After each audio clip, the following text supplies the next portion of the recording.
你面对的就是Julius Caesar， 高卢、埃及、西亚全部在我脚下，横双六合八方，荣耀归于罗马。你不知道后世西方怎样称呼统治者，给我听着，叫 Caesar。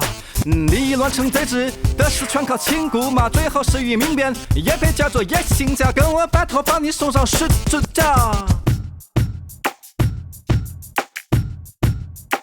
耶耶，这位凯撒大帝看起来真是调皮，来到礼仪之邦，我教你一些道理。王莽是靠孝悌，不是出身外戚，但汉万民支持是因为我的仁义。至于身败名裂，是我单枪匹马超越时代，拗不过天理。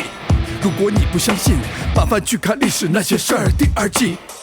至于凯撒朋友你，我根本没往心里去。你的结局和我相比，有过之而不及。众叛亲离，亲戚告密，元老伏击，炮事野地为你，外甥误大为你，现在还是万民公敌。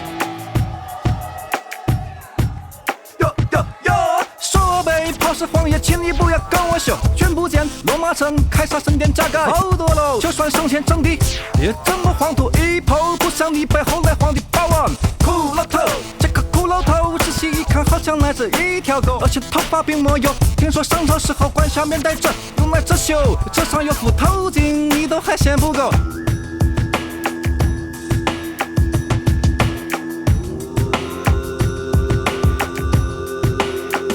耶耶，别以为头顶绿色橄榄叶我就看不到你发际线。攻击别人之前，麻烦自己先照张照片，看看你的证件。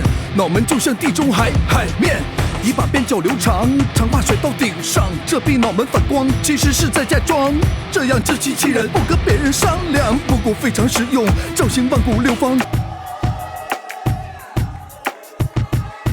都是难兄难弟，何必互相攻击？觉得之前把头没有什么意义。你有你的难处，我有我的痛苦，头发长不出来就是这么苦楚。北战南征，外调北征，整体无路，加班到处可惜，远都远不懂我的用心良苦。